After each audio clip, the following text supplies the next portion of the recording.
So let's begin. I'm Mike Cantor, Chief Medical Officer, as I mentioned. I have a lot of experience working with health plans as a Chief Medical Officer, provider organizations, other organizations that provide services to health plans and provider organizations. It's my pleasure to be the moderator for today's webinar. Joining me are Dr. Carlera Weiss and also Dr. Phil Rabinowitz. I'm going to let them introduce themselves. Carlera, do you want to go first? Yes, thank you, Mike. It's a pleasure to be here today. I'm a sleep scientist, geriatric nurse, and work as an assistant professor and also as a sleep science advisor for airflow sleep. Welcome. Glad to have you here with us. Phil? Thanks, Mike. I'm Phil Rabinowitz. I'm an internist. I am not a sleep specialist, but I'm a senior medical director at Cigna, and I have clinical oversight responsibilities of many different programs at Cigna, including our sleep program through Evacor. Great. Well, thank you both for joining us. Really appreciate it. Let's jump into some questions. Phil, this first one is for you. As a medical director working day to day, overseeing the sleep program, as you mentioned, for Cigna, what do you think are your greatest challenges in providing affordable PAP therapy to your members who have sleep apnea? Well, Mike, I think the biggest challenge is that we know there's a lot of sleep apnea out there in the community. And we know that probably most sleep apnea is not diagnosed.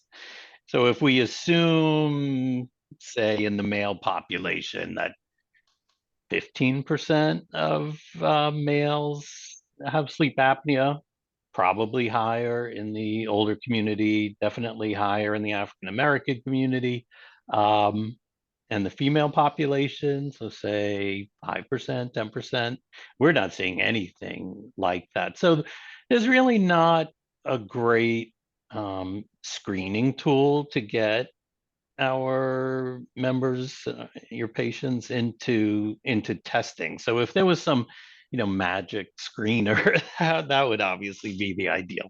So the biggest challenge is identification, number one, and then number two is getting people in for their diagnosis, and then for those who are diagnosed with sleep apnea, um, getting through the supply chain issues of mostly PAP therapy and making sure that people are being compliant with their therapy and getting the most benefit out of it that they can.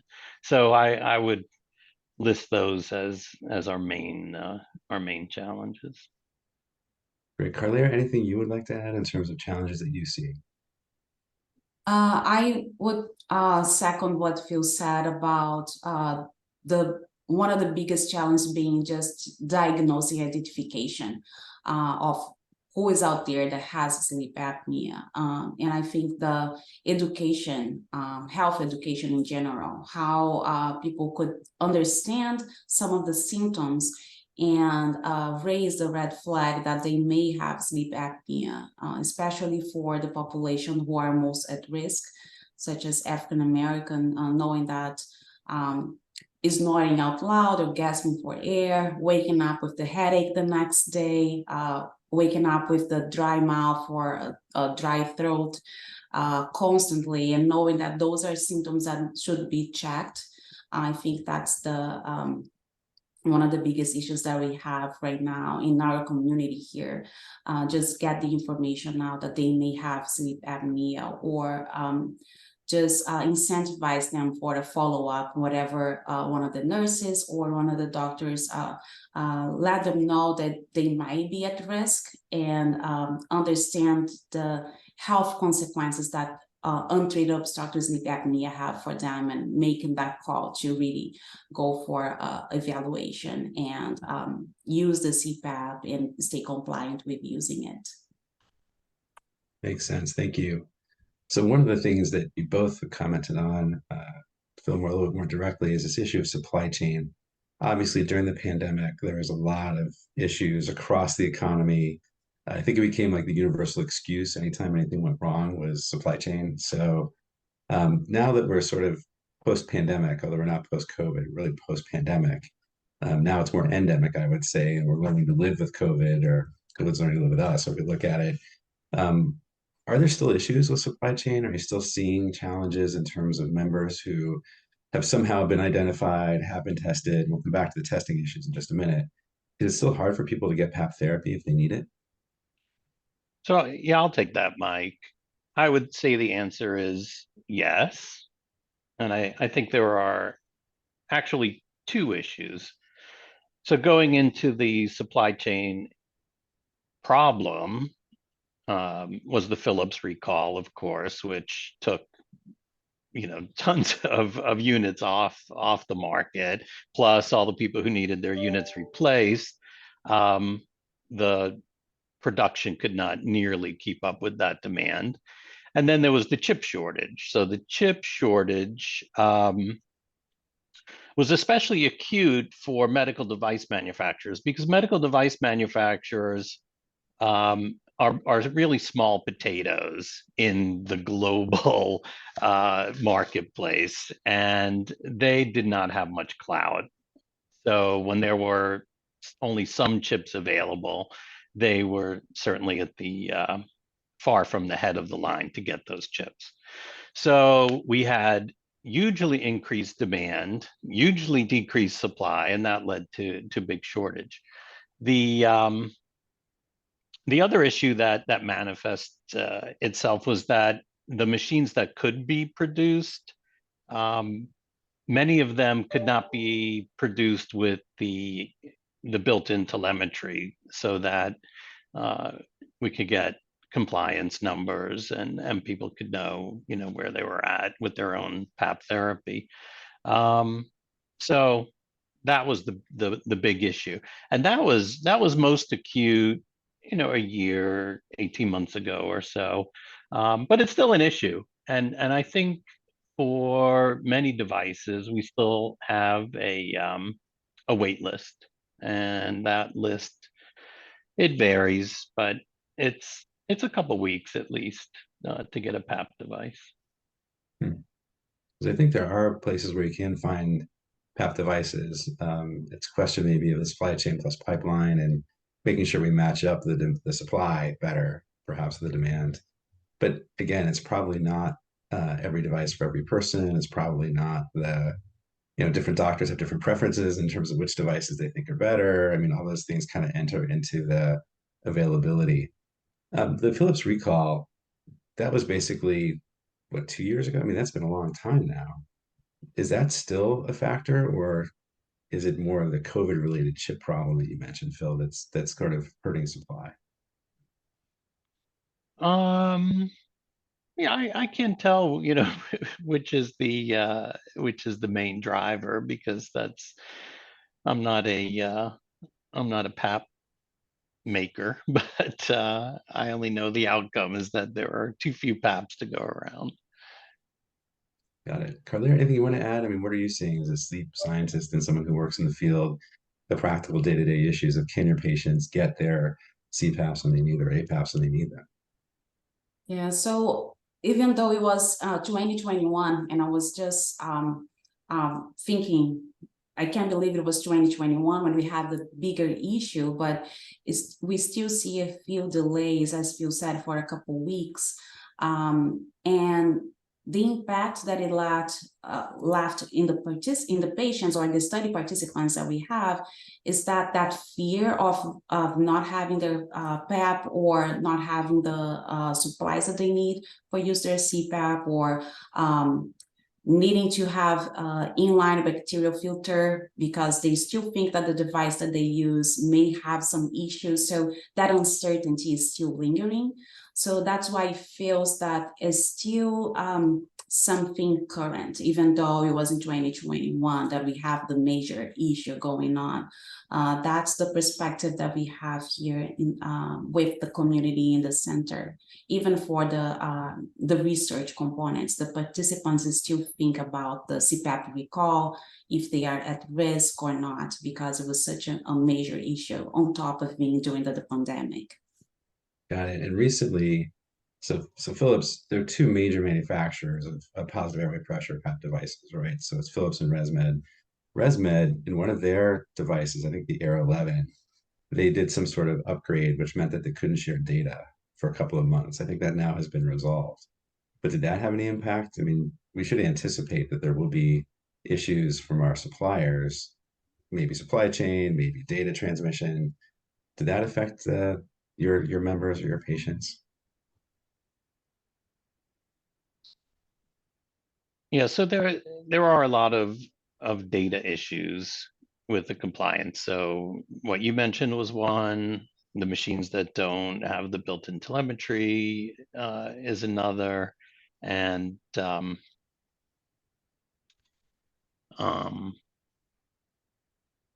just issues with vendors and the infrastructure to deal with that data is always an issue for us.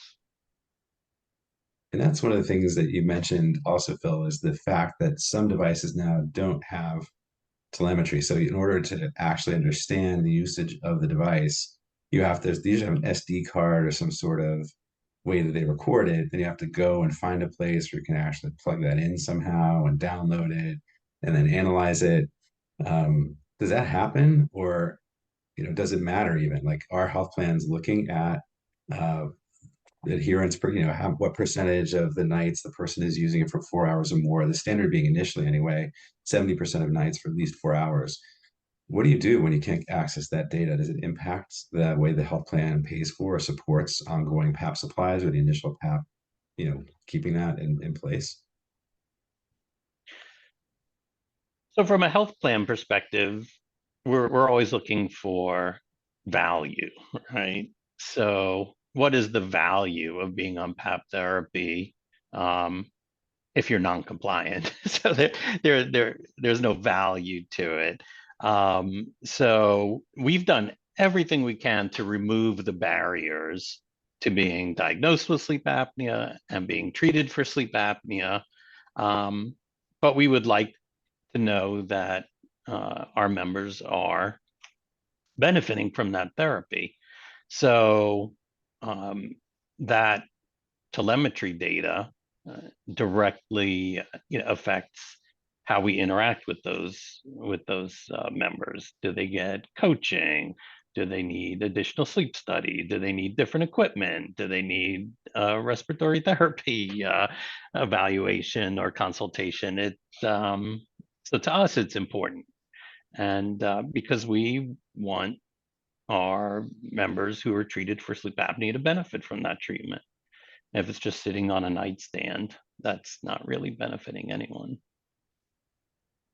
Agreed. And I think that there are people who kind of fall in that borderline area. So they're using it 60% of the nights for 4 hours or more. They're using it 80%, but it's only for 3.5 hours. Do you have a different approach for those patients who are sort of doing the best they can, maybe not technically meeting what we think of as sort of at least the CMS-based rules for how often you have to use it to meet the criteria? Mm-hmm. Well, as long as somebody is motivated to be compliant with the therapy, we advocate just continuing to work with them to get them where they need to be. I mean, the numbers you quote, the 70%, the 4 hours, I mean, those came from the initial studies of, that's when you started to see benefit. Why would you do it if you're not going to see benefit from it? So yes, those numbers are important to us. Carla, in your work, are those the numbers you use, or do you have higher standards? Because you're not bound by the health plan policies necessarily. You're just clinically trying to figure out what's the minimum utilization to get benefit. Yeah, so we go for those numbers as well.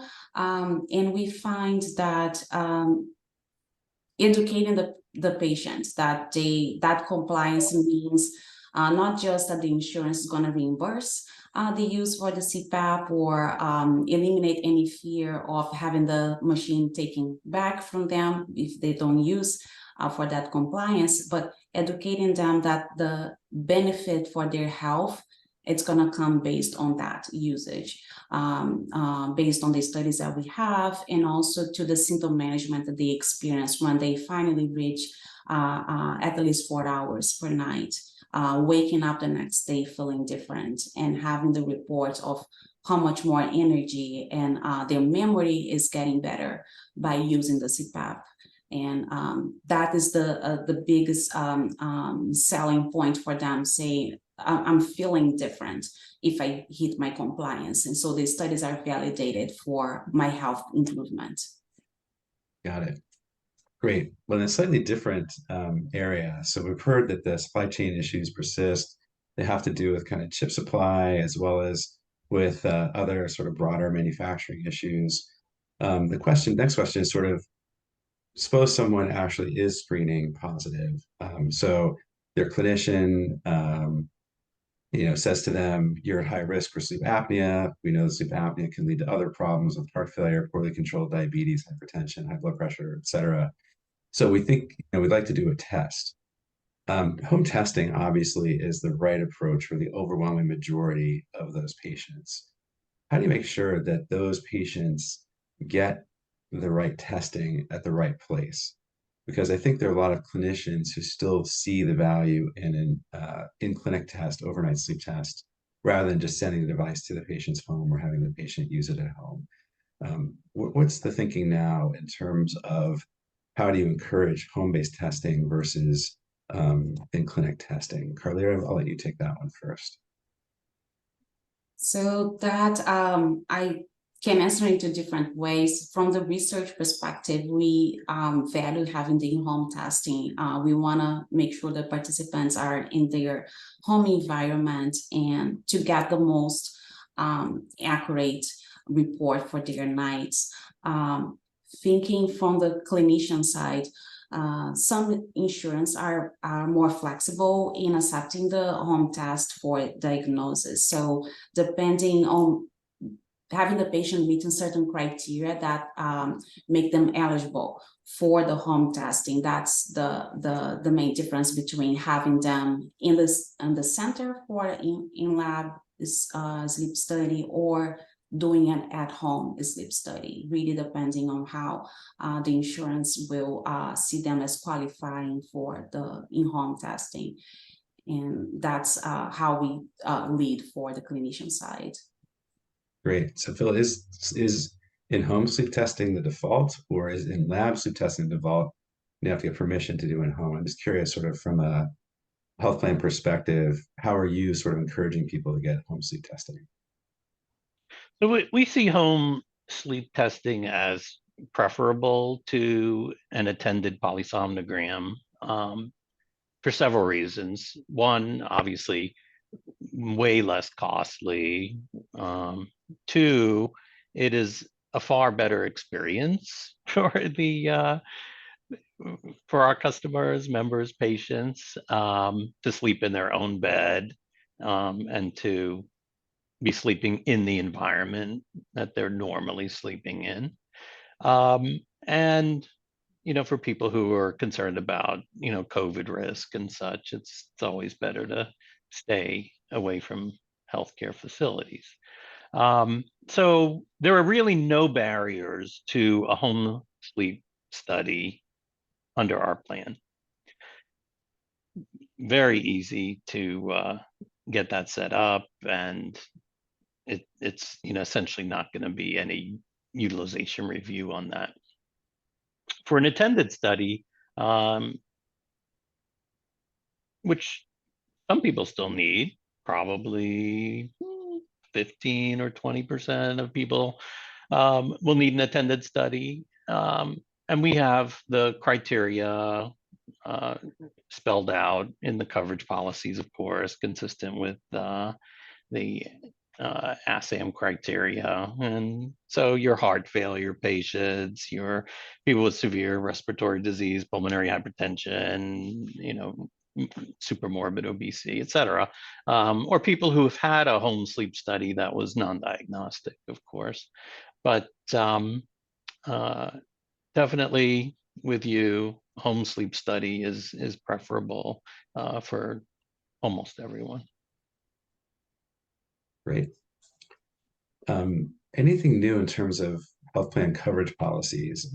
We talked a bit about the COVID sort of being over, at least from a pandemic perspective. With COVID came a lot of special rules in terms of payment policies and waivers of those policies.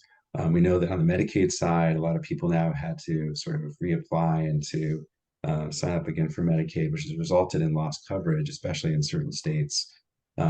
So just curious to know from the health plan perspective and more generally as a clinician, Carlera, sort of what are you seeing today in terms of, are things going back to a more stringent approach, or are things still being allowed to have a little more latitude in terms of the policies to initially cover testing, and then of course the PEP devices and supplies? So the public health emergency did come with a lot of special rules.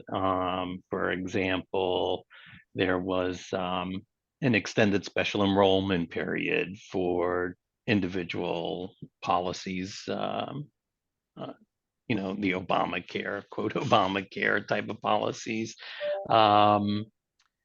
Virtual care became, you know, essentially universal under the public health emergency.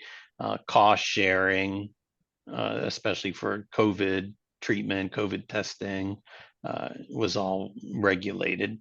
When the PHE ended in the spring, a lot of those policies changed, and so the special enrollment period that never ended. The rules around co-pays for various services, you know, became back to baseline. Virtual care really accelerated under COVID and the PHE, and virtual care policies are pretty much across the board are very much more liberalized than they were, but they're treated just like in-person visits now. So your cost share is back and such, but if the virtual visit is coded up right, it is treated just like a face-to-face now. Great, thanks. Carla, what are you seeing? I would say the telemedicine was a big improvement for us as far as doing the follow-up, not just the initial assessment, but also the PEP follow-up visit that could count now as an in-person visit.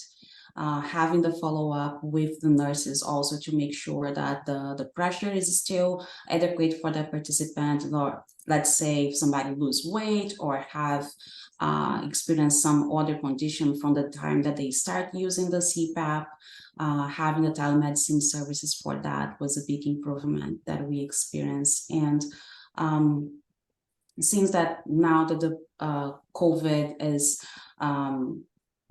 I would say, not say under control, but we are in the new phase of the dealing with the COVID endemic, is the telemedicine services is still a big improvement for the service that we provide. Great. And I want to take a pause here for a second to thank the audience for questions that we've been getting. I encourage people to use the chat or Q&A function in their browsers, in the Zoom browser, to ask any questions they have for our panelists. Here's another question before we go to some audience questions. So we talked about sort of the borderline adherence patients who are not following necessarily the numbers. Is there support for specific programs or ideas about how to address, other than educating the patient about the value for them to feel better, from the health plan perspective, where you're not sort of in the room with the clinicians having those conversations? What are health plans doing to support adherence? Is this something that you've taken on with your members directly, or through your vendors like Evercore, or through others who are providing CPAP devices, or PAP devices, I should say? Phil? Yeah, so that really falls to the PAP device suppliers who are monitoring compliance and providing the coaching. So we expect that that coaching is being done when compliance is below those thresholds. Got it. And Carla? we find that having sleep health advocates or navigators or coaches help the participants, also the patients, to be compliant with the CPAP. So having when they sign up to have their CPAP, or they reach out to companies to get their supplies, usually that's the first initial contact that they have with support system. That can be a nurse or a sleep health navigator that is going to coach them with using the CPAP, when to clean the CPAP, all these informations that we give in the clinic, but having that support coming from the PAP supplier, it really makes a difference for them staying with the using the CPAP, or reaching out if they have questions when to clean the machine, or when to clean the parts, or how to put the parts back together. It seems that even though this information is given to them in the clinic, having that additional support makes a huge difference. Great. And let me ask, it looks like we got a couple of questions here from the audience. Let me start with the first one here. How do non-PAP treatments for sleep apnea impact your members or patients? So there are alternative treatments for positive airway pressure devices. Those can include oral appliances. It can include implantable stimulators of the hypoglossal nerve, or the, sort of pulls the tongue back, relaxes it so that people can breathe and not have that blockage of the airway, which is what leads to apneic events where people can't really breathe. Do those treatments, are you seeing them in use for your members or your patients? And if so, what's the evidence that they're as effective as the PAP devices? So from our perspective, PAP is the gold standard of treatment. And everything else you mentioned, including hypoglossal nerve stimulator or oral appliance, mandibular advancement devices, or what you didn't mention, of course, surgical treatments, the UPPs and all, are not as effective in reducing the AHI as PAP. So in my mind, PAP is preferable to any of those things, but PAP doesn't work for everyone. And if PAP is either not working or not acceptable to someone, then we do have coverage criteria for all of those alternative modalities that you discussed.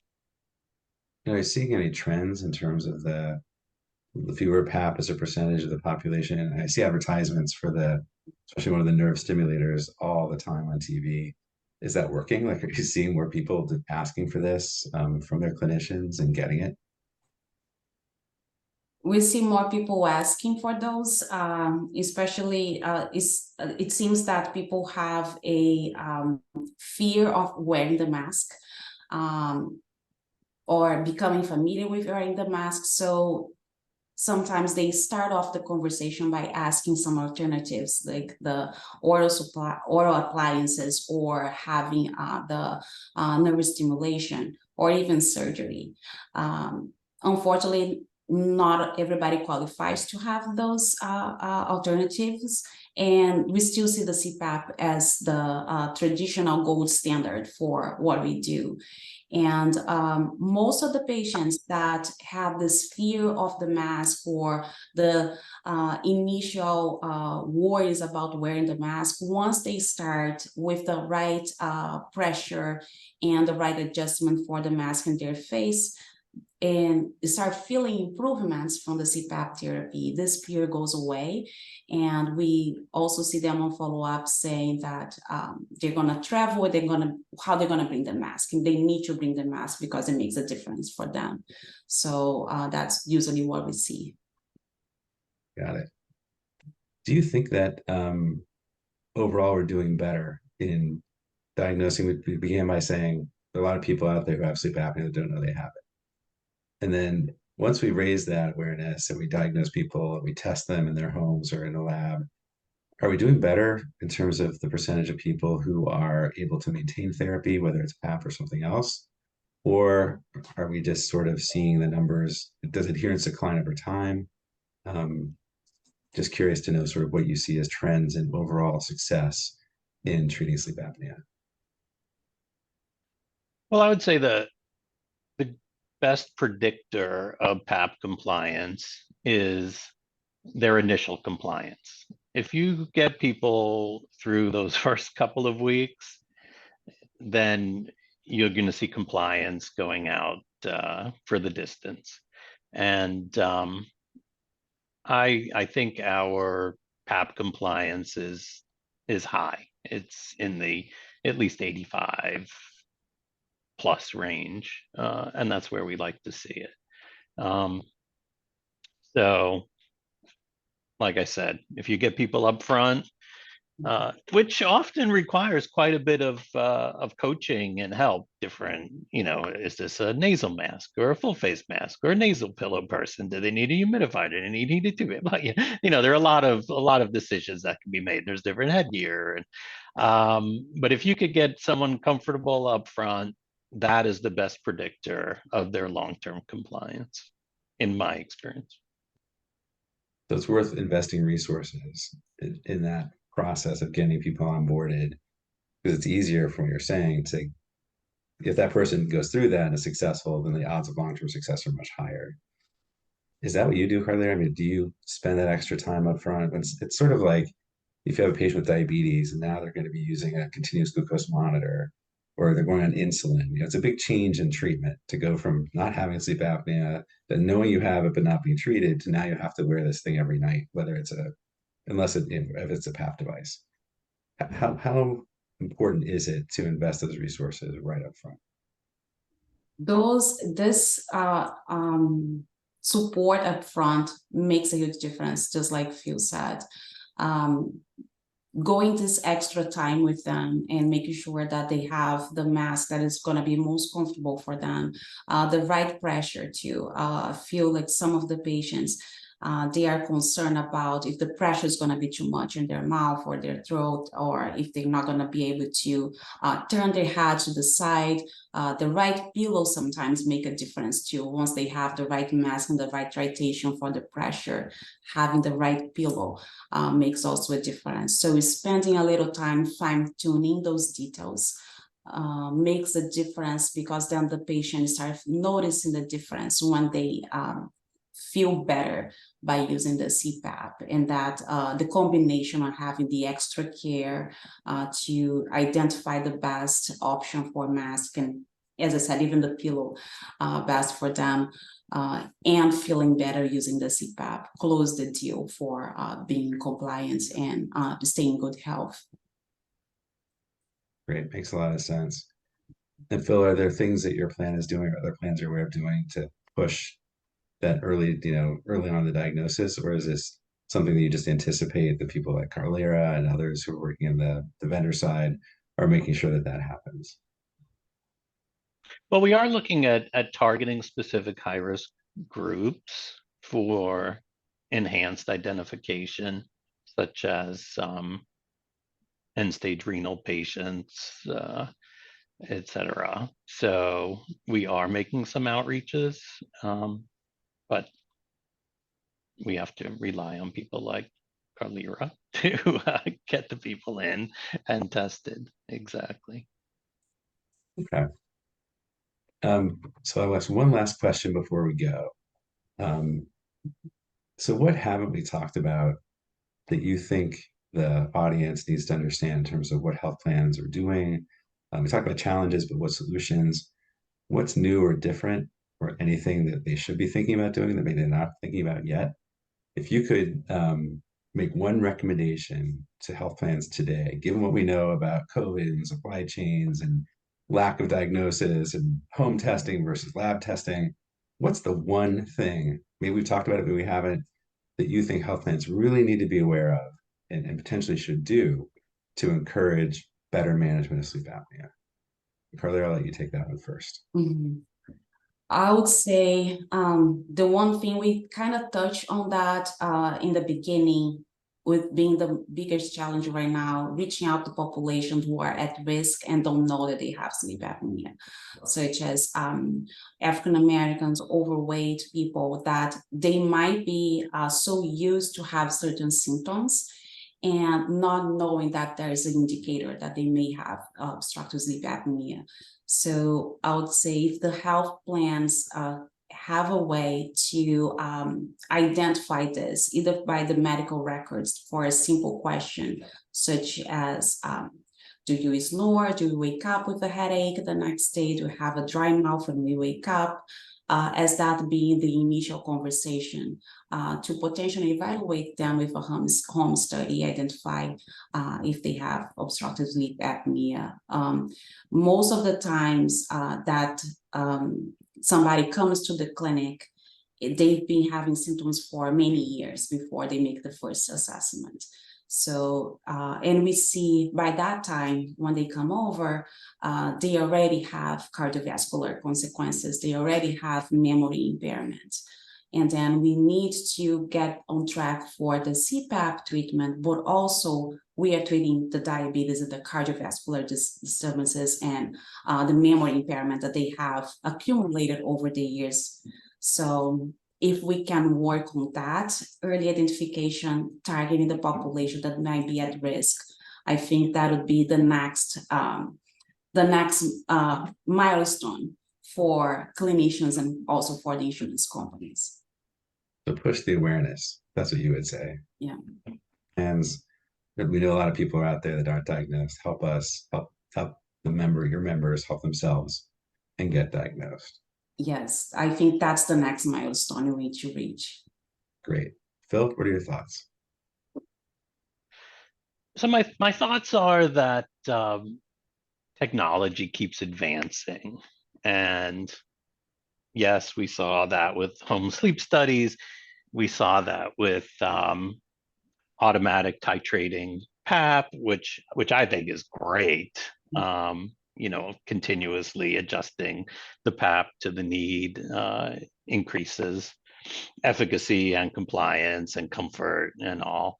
So I'm kind of wondering if the next frontier is going to be wearables that are tattling and saying, you have sleep apnea, and you may not even know it, but you have sleep apnea, and that's something that needs to get addressed.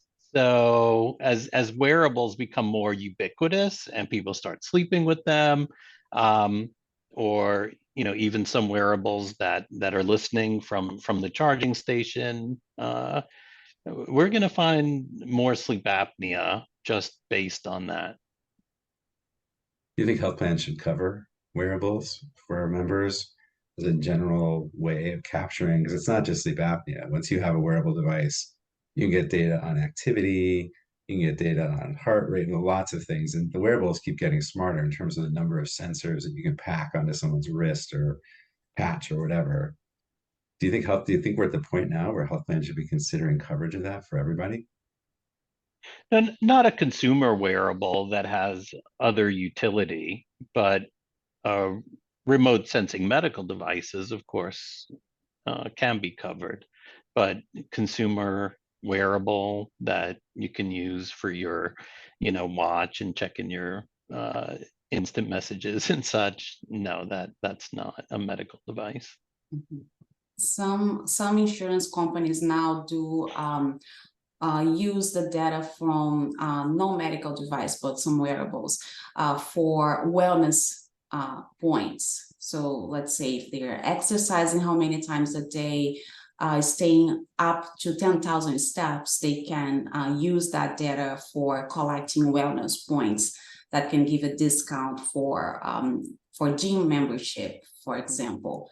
So we might be on track for that, as Phil said, in the future, having those wearables that are medical grade being covered by insurance too.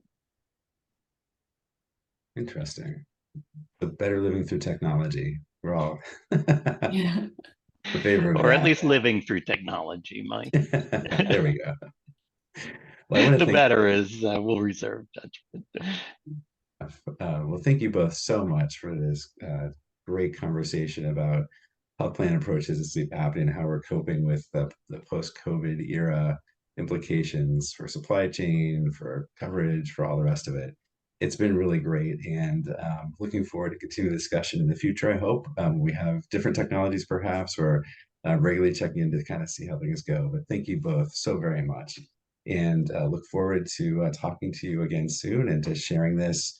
As I mentioned at the beginning of the webinar, we will be sending out a link to everybody with email through your email so that you can review this at another time or share it with colleagues who might want to look at it, because the messages about the need to raise awareness among patients and members is really important. And that's one way you can do that is by sharing this webinar with others. So thank you both so much. Really, really appreciate it. Yep. Thanks for having us, Mike. Appreciate Thank it. you so much. Take care. Take care. Nice seeing everyone. Bye-bye. Bye-bye.